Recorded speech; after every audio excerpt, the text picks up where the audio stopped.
ఏం పెద్దయినా బాగున్నావా? ఏంటి ఆపుతున్నావా? ఆటోని ఆపుతున్నావా? ఏ ఊరు మీది? ఎన్ని ఎకరాలు ఉంది మీకు పొలం? 6 ఎకరాలు. ఎకరా ఏమాత్రం ఉంటుంది రేటు? రోడ్డు అయితే బాగుంటుంది రేటు. అంటే ఎంత? 10 లక్షలు ఉంటుంది. 50 లక్షలు. 50 లక్షలు. నీకంతా రోడ్డుకే ఉందా? మాది దూరంలో. ఏం పండిస్తారు? ఒరేనా? ఒరే రెండే పండుది. ఏం క్వాలిటీ? ఇది తెలంగాణ మసూర అని. తెలంగాణ మసూర. ఇవన్నీ సోమశల నీళ్ళ? సోమశల నీళ్ళే. చెరువు ఉంది. Okay okay. చెరువుకి ఎత్తుడు పెట్టాం. ఏదైనా కౌలుకి ఏమైనా ఇస్తారా? 10 ఎకరాలు ఇస్తారు అప్పుడు మాట్లాడుకుంటే. ఎంత ఉంటది కౌలు? ఎకరా పుట్టి లెక్కన. అంటే వడ్లు ఇచ్చేది కాకుండా మన డబ్బులు లెక్క అయితే?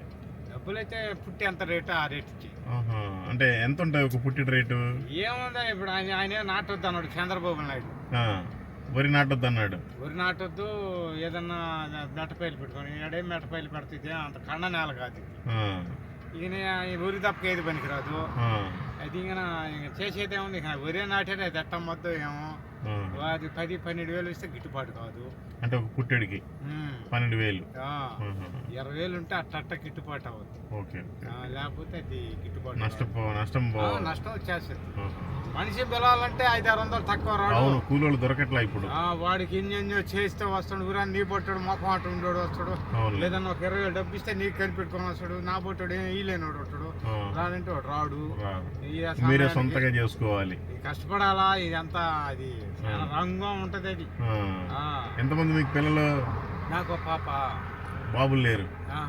మరి ఎకరాలు పొలం అంతా అమ్మాయికి ఇచ్చేస్తారా? నాకు ఇష్టం. మన బతుకు చూడతాం. రేపు పొద్దున చూస్తుంది. మ్యారేజ్ అయిపోయిందా పాపకి? కాల ఎడన్నా చూడాలి. మీరేమన్నా చదువుకున్నారు అప్పట్లో? 5-6 చదువుకున్నాం. ఇవి మంచి మాటలు చదువుకోండి. దేవుడి మాటలు. మీరు ఏ కులమైనా ఏ మతమైనా మంచి దేవుడు. దానికి ఏముంది ఇప్పుడు అంతా ఒకటి అయిపోతాం. అంతా ఒకటే. కాకపోతే మనం చేసే పనులను బట్టి మన పెద్దవాళ్ళంతా విడదీశారు. మానవులంతా ఒకటి. ఇప్పుడు నీకు ఏదైనా హెల్త్ ప్రాబ్లం వచ్చింది, హాస్పిటల్ తీసుకెళ్తే బ్లడ్ ఎక్కించాలి. ఎవరిదైనా ఎక్కించాల్సిందే. అది ఇప్పుడు వాడేం చేసిండు? ఇప్పుడు వాడికే ఇప్పుడు వాళ్ళే పైకి వెళ్ళాను. వాళ్ళ కరెంట్ బిల్ లేదు.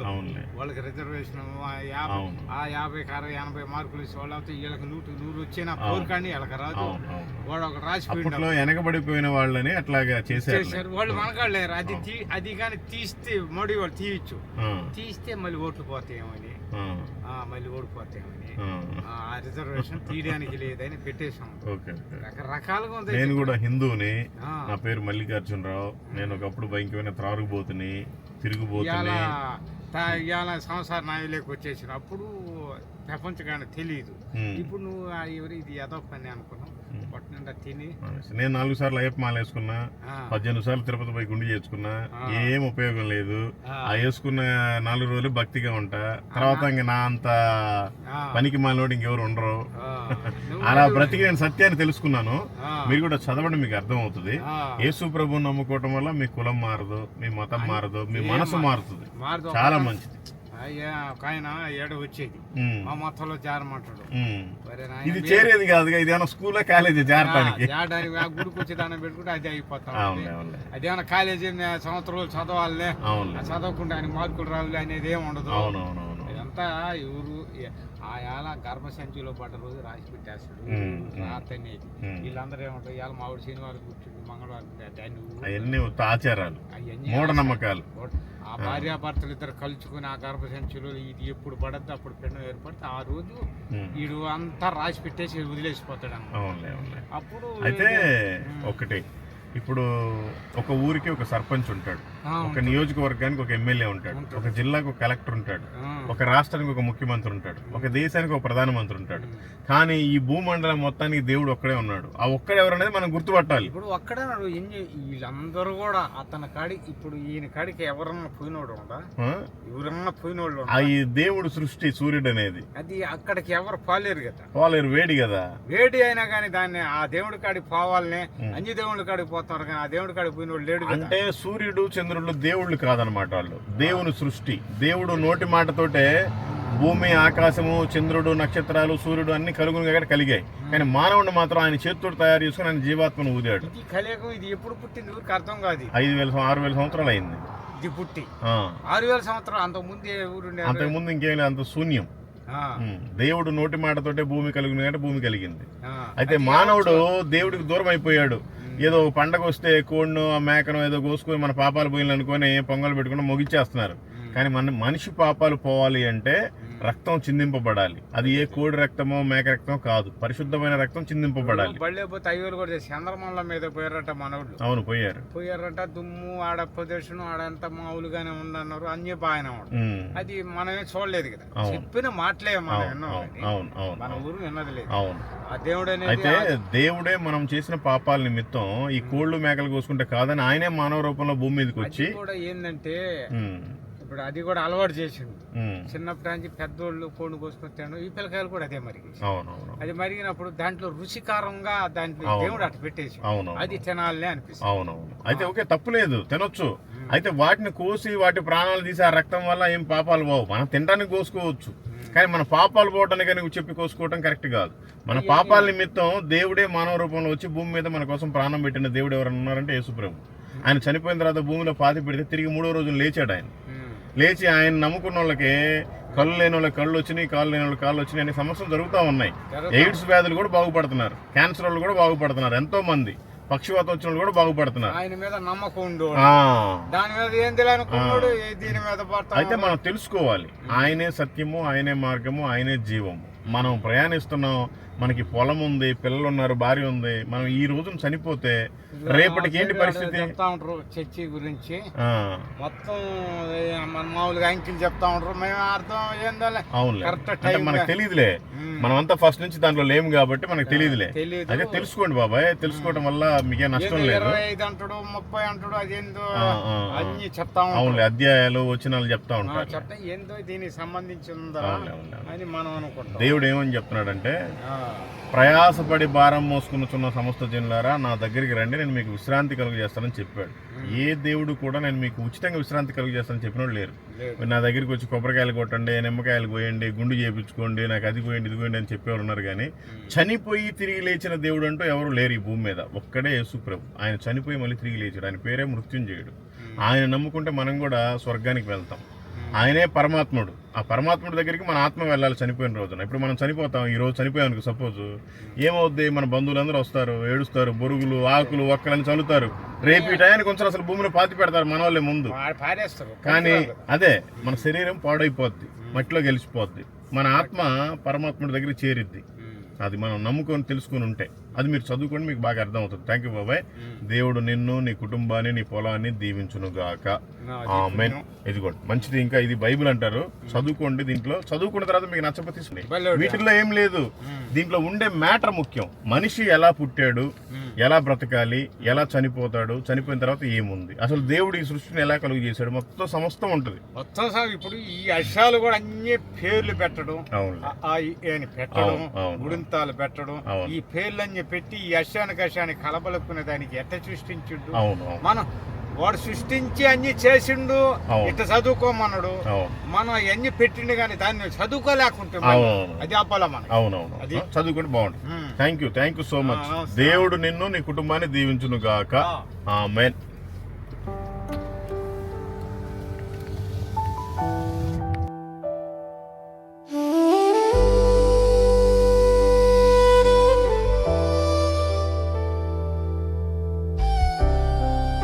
ఏం పెద్దాయనా, ఏంటి బాగా ఎదురంటకి నడిచిపోతున్నావు? ఎన్ని బర్రెలు ఉన్నాయి? మరి కాదు, అటు రెండు ఉన్నాయి, ఇటు రెండు ఉన్నాయి, మధ్యలో నీళ్ళు ఉన్నాయి. మరి ఎట్లా కలుస్తాయి? ఓన్లీ బర్రెలేనా? పొలం కూడా ఉందా మీకు? చేను ఉందా? ఎన్ని ఎకరాలు ఉంది? ఏంటి కళ్ళు ఎర్రగా ఉన్నాయి? ఏంటి మందు వేసావా? కళ్ళు వేసావా? కళ్ళు తాగి మరి మందు సారాయి తాగావా? మరి ఎందుకు కళ్ళు ఎర్రగాయని? నైట్ పొగులు పని మధ్యాహ్నం దాకా ముందు కొడుతూ మధ్యాహ్నం నుంచి బర్రెలు కాసుకున్నా. లేదులే, మందు వేసేవాళ్ళు వాసన వస్తుంది. వాసన వస్తుంది, తాగుతాం. 3 తలకాయ తాగుతాం. తాగావా? ఎంతమంది పిల్లలు? ఎవరికి? నాకు 2 కొడుకులు. మరి కాదు, కష్టపడ్డ డబ్బులతోటి అనవసరంగా గవర్నమెంట్ పోషిస్తున్నావుగా, మందు తాగి ఆరోగ్యం పాడు చేసుకుంటున్నావు. ఏమన్నా చదువుకున్నావా? మనకి చదువు లేదు, మేము వెళ్ళిపోతున్నాం. పిల్లకాయలు చదువుకోను అయితే మందు మానేయాలి, కరెక్ట్ కాదు. నీకై నువ్వు మానలేవు. ఇగో యేసు ప్రభు మాటలు ఇవి, ఇంటికి పోయి పిల్లలతో చదివించుకో, దేవుడు నిన్ను మందు నుంచి విడిపిస్తాడు. చెన్నైలో ఉంటారా? మేము ఇక్కడ లేవు సార్, చెన్నైలో ఉండేది. ఏం పని చేస్తారు వాళ్ళు? నేను చెన్నైలో పని చేస్తున్నాను, సీల్ చేపల కూడా పని చేస్తున్నాను. చాలా చేసి పిల్లడు అందరూ అక్కడ. ఓకే, మనకి వాళ్ళకి మాటలు లేవు. వదిలేసారా? మీరే వదిలేసుకున్నారా వద్దనుకొని? ఇంక ఈడ మందాగి ఇంక బర్రెలు కాచుకుంటున్నావు. బర్రెలు ఎవరి? బర్రెలు నీ ఎట్లా అవుతాయి ఇంకా? అంటే నీతో పాటు ఎవరుంటారు? మీ ఇంట్లో వాళ్ళ అమ్మా నాన్న ఉంటారా? ఊర్లో పేరంలో. ఎన్ని లీటర్లు ఇస్తాయి పాలు? 3, 2. ఎంత లీటర్? ఎంత లీటర్? ఎంత లీటర్? 70 రూపాయలు, 80 రూపాయలు. ఒక లీటర్ వేస్తే నీకు 90 వస్తుంది. పాయింట్ ప్రకారం. సరే, ఒక లీటర్ వాళ్ళకి పోస్తే నీకు ఒక 90 ml వస్తుంది. 90 ఎట్టయిన తాగుతావు? మానేయాలి, తప్పు కదా. ఎవరు చిన్నపిల్లలు తెలియని తాగుతుంటారు. మనం అన్నీ తెలిసి కూడా తాగితే ఎట్లా? పెళ్ళి అయింది, నీకు 2 పిల్లలు, నువ్వు ముసలోడు కూడా అయిపోతున్నావు, ఇంకా కూడా తాగితే ఎట్లా? ఏదో బాధ ఉంటుంది కదా. తప్పు, ఏం బాధ లేదు. యేసుప్రభు అంటున్నాడు, ప్రయాసపడి భారం మోసుకొని సమస్త జనులారా నా దగ్గరికి రండి, నేను మీకు విశ్రాంతి కలుగు చేస్తానని చెప్తున్నాడు. నేను బ్రహ్మాండంగా చెప్పేది, నాకు తెలుసు. పులిద్దామంటే చెన్నైలో నీకు తెలీదు, మేము కట్టించిన దీన్ని. పర్లేదు మేము కట్టించినాం. పులిద్దాపులు అందరూ మన తెలుగు వాళ్ళే. లేదు అన్నారు. ఏం కట్టించారు? ఇది చర్చి కట్టావు నువ్వు? ఇవాళ మనం ఆడికి పోయిన వాళ్ళు గౌరవిస్తారు. దేనికి గౌరవిస్తారు? మన కోసం దయాకరం వచ్చిన అంత మాత్రం ఆడ ఊరు ఆక్రమించుకోవాలి. అది గవర్నమెంట్ స్థలమే, మన దాన్ని మనమేం అనకూడదు. గవర్నమెంట్ స్థలమే అయినా కానీ ఆక్రమించినాం. అందరూ మన వాళ్ళు కాబట్టి సపోర్ట్ చేశారు.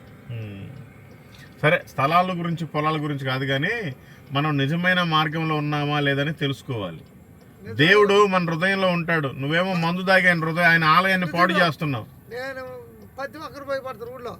ఒకడు బైక్ ఆగను, రోడ్లో నడిచే పోతా. 12 కానీ 2 కానీ 3 కానీ అయినా కానీ నాకు యేసుప్రభు వల్ల ఆదిన సాయి వల్ల మనకేం ఇంతవరకు ఎక్కడ చింతగా దెబ్బ తగలదు. కానీ నువ్వు చనిపోయిన రోజున నీతో పాటు ఏమి రాదు. నీ బర్రెలను కూడా నువ్వు వదిలేసి వెళ్ళిపోవాలి. నీ ఊర్లో జనాలు కూడా నీతో పాటు రారు. అదే, నువ్వు చనిపోతున్నావు, ఎక్కడికి పోతున్నావు తెలుసుకోవాలి. ఆత్మకు చావు లేదు. నీ శరీరం చచ్చిపోద్ది, బూడ్చి పెడతారు, అయిపోద్ది. నీ ఆత్మ దేవుడి దగ్గరికి చేరాలి. చేరితేనే నువ్వు సుఖంగా ఉంటావు. లేదంటే భయంకరమైన నరకం ఉందాడు, అగ్ని ఆరదు, పురుగు చావుతుంది, నరకం అంటారు దాన్ని. ఏడానికి ఎట్లా సుఖం లేదు, ఆడన్న సుఖం లేకపోతే ఎట్లా? ఒక్కటి చెప్పేది, మన మనిషి ఆత్మ ఎంత ఉంటే అంటే ఏంటి? మన మనసులో పోకుండా మనం చెడ్డ కోరకుండా ఉంటే మనకి ఎప్పుడు మంచి జరగదు. నువ్వు దేవుడు నీకు మంచి జ్ఞానాన్ని పెట్టాడు. ఆ జ్ఞానాన్ని కాదనుకొని నీ సొంతంగా పిచ్చి మందు దాగి ఇంకా పాడు చేసుకుంటున్నావు నీ జీవితాన్ని. నువ్వు ఎవరి సొమ్ము తినకపోయినా నువ్వు చేసేది తప్పు. తప్పుని తప్పు అని చెబితే ఎవరికి నచ్చదు. ఉన్న వాస్తవం మాట్లాడితే యథార్థవాది లోక విరోధి అంటే అందరు అంటా ఉంటారు కదా. అట్లా నువ్వు మందు మానేసాయి. నీకు ఆల్రెడీ నీ భార్య పిల్లలు నీకు దూరం అయ్యారు. నువ్వు మందు మానేసి దేవుడి దగ్గర కనుక నువ్వు వస్తే దేవుడు నీ జీవితాన్ని మారుస్తాడు. దేవుడు నీ జీవితాన్ని మారుస్తాడు. నేను నీకంటే ఇంకా ఎక్కువ తాగేవాడిని. నేను హిందువుని. నేను 4 సార్లు అయ్యప్ప మాల వేసుకున్నా, 18 సార్లు తిరుపతి పోయి గుండు చేయించుకున్నా. నేను కూడా అది తీసేస్తే ఇంకా తాగుతూ ఉండేవాడిని. ఉపయోగం ఏమీ లేదు. ఎన్ని సంవత్సరాలు ఉంటే ఉపయోగం? మందు కూడా మానలేదు నువ్వు. అప్పుడంతా అలవాట్లేదు. మా చిన్నోడు పుట్టినాక సరే కానీ ఇప్పుడు నీకు మందు తాగటం వల్ల ఏం ఆదాయం చెప్పు ఒకసారి. లేదు, దేవుడు సమస్తాన్ని నోటి మాటతోటే కలుగు చేశాడు. ఒక నిమిషం, నిన్ను నన్ను మాత్రం ఆయన చేత్తో తయారు చేసుకున్నాడు. దేవుడికి దూరం చేయడానికి సాతాన్ గాడు ఈ మందు అని, సిగరెట్ అని, ఇంకా అన్ని దూరం చేసేస్తున్నాడు. మనం దేవుడితో సంబంధం కలిగి ఉండాలి. ఇప్పుడు నీ భార్యతో నువ్వు విడిపోయావు కాబట్టి సరే, ఇక్కడ ఏదో బర్రెలు కాసుకుంటా తిరుగుతున్నావు. నువ్వు దేవుడితో విడిపోతే నీ ప్రయాణం నరకం, భయంకరమైన నరకం ఉంది. అక్కడ అగ్ని ఆరదు, పురుగు చావు. ఒక్క నిమిషం.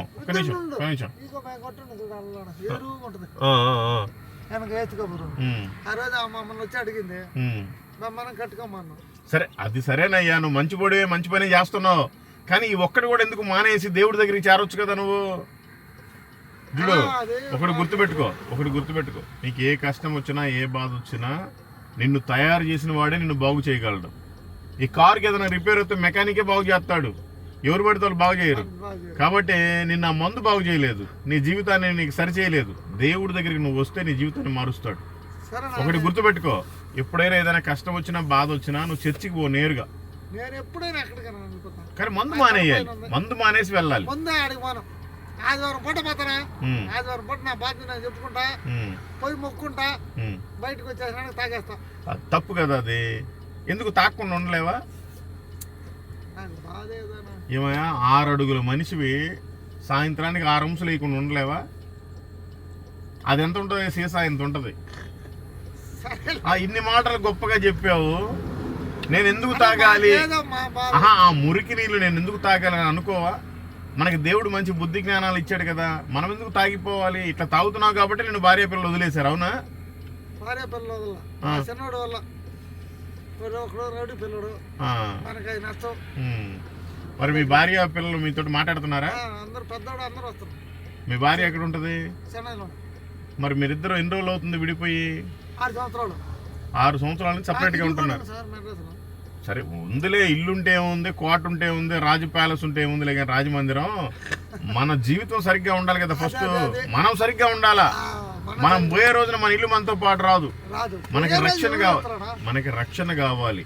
రక్షణ లేకుండా చనిపోతే భయంకరమైన నరకం ఉంది అక్కడ, తెలుసుకోవాలి.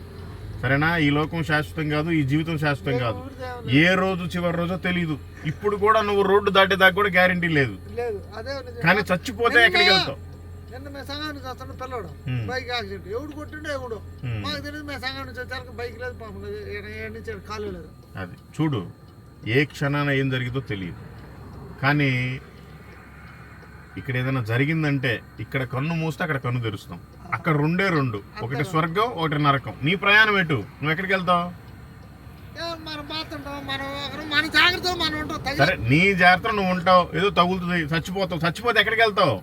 పైన రెండే రెండు ఉంటాయి, ఒకటి స్వర్గం, ఒకటి నరకం. నువ్వు ఎక్కడికి పోతావు? మనమేమో ఇంతవరకు మనం పోతే యేసు ప్రభు నిజమైన దేవుడు అని మనం నమ్మి ఆయన్ని విశ్వసిస్తే, మారు మనసు పొంది బాప్తిసం తీసుకుంటే ఆయన మనకి స్వర్గాన్ని ఇస్తాడు. నా వరకు ఉంది, ఆ సంఘంలో ఉంది. వాళ్ళు కొండపైన నీకు తెలిసి ఉంటుంది, కట్టింది సంఘంలో ఉంటుంది. ఆమె మనల్ని పాపం గౌరవిస్తుంది. మనం కూడా ఎప్పుడన్నా ఆదివారం ఒక రోజు. సరే, నువ్వు కూడా చదువుకో. ఆ చర్చి కాడికి పోయి చూపి, ఎవరో ఒక ఆయన పోతా పోతే దాపి ఇచ్చాడు, ఇదేం చదవమని చెప్పాలి, చెప్తారు నా గురించి.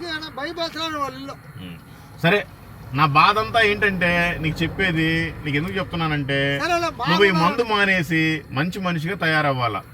దేవుడు మనల్ని మంచిగా తయారు చేశాడు, మనం మంచిగానే చనిపోవాలి. ఈ దురలవాట్లన్నీ పెట్టుకొని ఆ దురాత్మ చేతిలోకి మనం వెళ్ళకూడదు, మనం దేవుని చేతిలోకి వెళ్ళాలి. సరేనా? దేవుడు నిన్ను మార్చునుగాక, యేసు నామములో నీలో ఉండే దురాత్మ పారిపోవునుగాక. ఆమె నిన్ను నీ కుటుంబాన్ని దీవించునుగాక. సరేనా? ఓకే, మానేసేయి.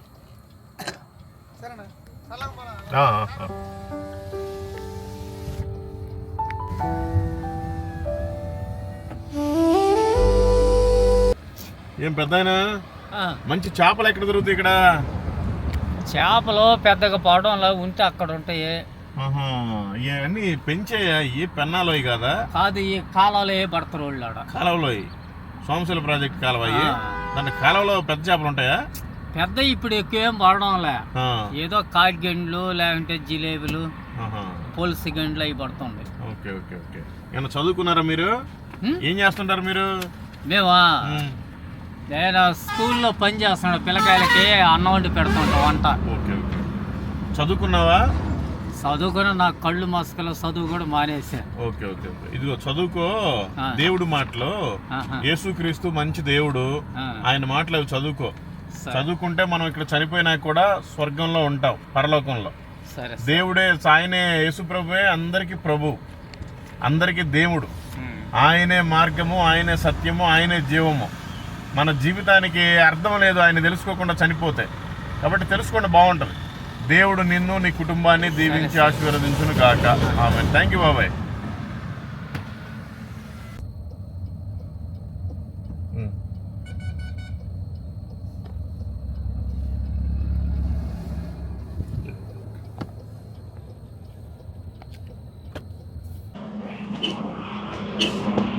ప్రైజ్ లాడన్నా మీరు యూట్యూబ్లో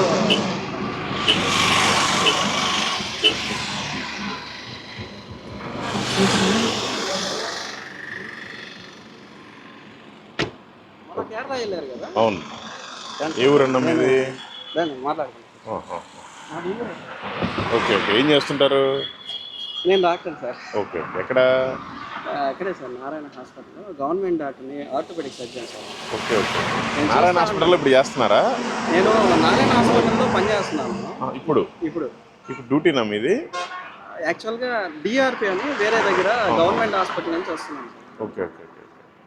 మామూలుగా రెగ్యులర్గా నారాయణలో. యాక్చువల్గా నేను గవర్నమెంట్ డాక్టర్. Okay okay. మరి ఏంటి మీ డెస్టినేషన్ ఏంటి? డెస్టినేషన్ అంటే ఏంటంటే సార్, నేను ఒక కొత్త నిజమైనటువంటి క్రైస్తవ మతాన్ని చూడాలి. I want to see the original Christianity. నేను ఇప్పటి వరకు ఒరిజినల్ క్రిస్టియానిటీ ఎక్కడ చూడలేదు. ఇప్పుడు నేను పనిచేసే చర్చెస్లో కూడా ఒరిజినల్ క్రిస్టియానిటీ నేను చూడలేదు. అంటే ఒరిజినల్ క్రిస్టియానిటీ అంటే ఏంటి మీ దృష్టిలో? సార్, అపోస్తులైనటువంటి పౌలు గారు చేసినటువంటి క్రిస్టియానిటీ అనేది 90% ఒరిజినల్ క్రిస్టియానిటీ. సో నేను దాన్ని చూడాలనుకుంటున్నాను. పౌలు గారు లాగా ఎవరున్నారు? ఎవరు చేస్తున్నారు ఇప్పుడు? ఎవరు చేయట్లేదు, అదే కదా. ఇప్పుడు మీరు చేస్తున్నారు సార్, మీరు పని చేస్తున్నారు కదా. సో మీరు చేసేది నాకు కొంచెం అట్లా అనిపించింది. సో పౌలు గారు లాగా పని చేస్తున్నాడు, జనాల దగ్గరికి వెళ్ళి డబ్బులు దండడం కాదు సార్. మీరు చేస్తున్నది good work, that is good work. Donations కోసం మీరు ఎక్కడ గూగుల్ పేలు, ఫోన్పే నెంబర్లో పెట్టట్లేదు నాకు తెలిసి. అవును కదా, పెట్టట్లేదు. కాంటాక్ట్ నెంబరే పెట్టను, కాంటాక్ట్ నెంబర్ పెట్టట్లేదు. I don't see that. So నాకు మీదే నచ్చింది. సో మీరేంటంటే అంతా తిరుగుతున్నారు. రండి సార్, ఒక 10 నిమిషాలు కూర్చొని మాట్లాడుకుందాం. పర్లేదు. దేవుడు ఈ రోజు ఇక్కడ ఏర్పాటు చేశాడు, ఇక్కడ మాట్లాడుకుందాం. ఇంకోసారి ఇక్కడ ఏర్పాటు చేస్తే అక్కడికి వెళ్దాం. పక్కనే సార్ ఇల్లు, ఎదురుగానే. సో నాకు మీరు నచ్చింది. కాకపోతే ఏంటంటే మీరు ప్రీచ్ చేయడం కూడా మంచిదే సార్. మీరు ప్రీచ్ చెయ్యాలి, ఖచ్చితంగా చెయ్యాలి. మీరు గాస్పల్ ప్రీచ్ చేస్తున్నారు, ఈ వర్క్ చేస్తున్నారు. చర్చిలో కూడా ప్రీచ్ చేస్తాం. ఎక్కడ చేస్తున్నారు? తెలిసిన వాళ్ళ దగ్గరికి వెళ్తాం. ప్రతి సండే ఏదో చర్చికి వెళ్తాం. ప్రతి సండే రావట్లేదు, ఏదో చర్చికి వెళ్తాం. కదా వెనకాల కూర్చుంటాం, వాళ్ళు గుర్తుపట్టి పిలిస్తేనే వెళ్ళి ప్రీచ్ చేస్తాం. ఓకే, వాక్యం చెప్తున్నారు. సో వాక్యం ఒకసారి వినండి, మనం చెప్పే వాక్యం ఎట్లా ఉంటుందో. నేను లైవ్ చూడలేదు సార్ మీది. అసలు లైవ్ ఇంతవరకు ఎప్పుడు పెట్టలేదులేండి, చూడలేదు నేను. సో నేను అయితే 99% ఇట్లా చెయ్యాలి అనేది నా గోల్ సార్. సో మాది ప్రకాశం జిల్లా అంతా అయిపోయింది, ఇప్పుడు నెల్లూరు జిల్లాలో చేస్తున్నాము సార్. అయితే మధ్య మధ్యలో ఆల్ ఇండియా అని 2 సార్లు వెళ్ళాము. అంతా ఇండియా అంతా కంప్లీట్ అయిపోయింది. మీటింగ్స్కి వెళ్తా ఉంటాము. కేరళ చర్చిలో మీరు బయట నిలబడుకుని మాట్లాడారు, చూశాను. బాగుంది సార్ మీరు చేసేది. నేను అందుకే ఆపాను కాదు, మామూలుగా ఆపను. చాలా మంది వచ్చారు, వీళ్ళు ఏఏసిఎఫ్ వాళ్ళు, వీళ్ళందరూ వచ్చారు. ఆల్ ఇండియా ఎవరితో మాట్లాడాను. సో ఆయన వాక్యాలు బాగుంటాయి, కానీ ఆయన ద వే ఆఫ్ బాగాలేదు. సో డబ్బులు అడగడం, దండడం, ఇదంతా ఏంటంటే ఒక చిల్లర వ్యవస్థలాగా అయిపోయింది బయట చూసే వాళ్ళకి. వీళ్ళు డబ్బుల కోసమే పనిచేస్తారు, వీళ్ళు డబ్బుల కోసమే చర్చిలు స్థాపిస్తారు, 10వ వంతు తీసుకోవడానికి వీళ్ళు అన్నట్టుగా. ఇప్పుడు నేను గట్టిగా నిలబడి చెప్పగలను, నేను ఎక్కడ డబ్బులు తీసుకోలేదురా అని. సో క్రైస్తవుల గురించి మీ ఒపీనియన్ ఏంటంటే సార్, క్రిస్టియానిటీ అనేది చాప కింద నీరు లాగా ఉంది సార్. ఇది బయట పడట్లేదు, పడదు, ఇప్పుడు పడదు. ఇది ఏదో ఒక రోజు ఈ ఉప్పిన అనేది చాపను చుట్టి బయట ఇసిరేస్తుంది. దీనికోసం నేను వెయిట్ చేస్తున్నా, ఖచ్చితంగా పట్టదు. ఇది మనకు తెలియకుండా కోట్ల సంఖ్యలో క్రిస్టియన్స్ ఉన్నారు సార్, ఇంట్లోంచి బయటికి రావట్లేదు. జాబ్ పోతుందని అనో, లేకపోతే వాళ్ళ రిజర్వేషన్ పోతుందనో, లేకపోతే బయట జనాల్లో తక్కువగా చూస్తున్నారనో. సో ఏదో ఒక కారణం చేత బయటికి రావట్లేదు సార్. రూమ్లో ప్రేయర్ చేసుకునే వాళ్ళని చూశాను నేను, బయటకు వచ్చి మేము క్రిస్టియన్స్ అని చెప్పుకొని వెళ్ళిన వాళ్ళని చూశాను. నా కింద ఈవెన్ పనిచేసే వాళ్ళని 100 మందిని చూశాను. సో దేవుడు మాట్లాడే వ్యక్తి గొప్ప వ్యక్తి సార్. ఇప్పుడు నేను ఇంకొక విషయం కూడా ఏంటంటే, నేను ఒక అజ్ఞానిని అయి ఉండొచ్చు. సో నేను అంత జ్ఞానం లేనివాడిని అయి ఉండొచ్చు, అందువల్ల కూడా దేవుడు నాతో మాట్లాడుతుండొచ్చు. సో ఇప్పుడు కొంచెం జ్ఞానం ఉండేవాళ్ళు బైబిల్ చూసుకొని అర్థం చేసుకుంటారు వాళ్ళు. సో వాళ్ళకి క్వశ్చన్స్ తక్కువ ఉంటాయి. సో వాళ్ళకి బైబిలే నాలెడ్జ్ ఇచ్చేస్తుంది. సో దేవుడు మరలా వచ్చి వాళ్ళని లేపి ప్రీచ్ చేయాల్సిన అవసరం ఉండదు కొంతమందికి. సో వాళ్ళతో మాట్లాడకపోవచ్చు దేవుడు. సో దేవుడు నాతో మాట్లాడుతున్నాడు అంటే, so it maybe I maybe I may be a downward person ఆయన. So I was very happy with him. నేను ఆయన్ని చూడాలనుకున్నాను, ఆయన స్వరాన్ని విన్నాను. మాట్లాడదాం, నెంబర్ తీసుకున్నాక ఎప్పుడన్నా కలుద్దాం సార్, ఇక్కడ కలుద్దాం. Thank you so Thank much. Praise the lord. అయితే ఇప్పుడు ఏంటి, మీరు హాస్పిటల్ నుంచి ఇంటికి వెళ్తున్నారు? అవును సార్, నేను గవర్నమెంట్ హాస్పిటల్ నుంచి ఇంటికి వెళ్తున్నాను. ఒక 1 month ఈ గవర్నమెంట్ హాస్పిటల్లో చేస్తాను సార్, తర్వాత నారాయణకు వస్తాను. నేను ఎముకల డాక్టర్, ఆర్థోపెడిక్ డాక్టర్. సరే సరే, nice to meet you. Thank you so much.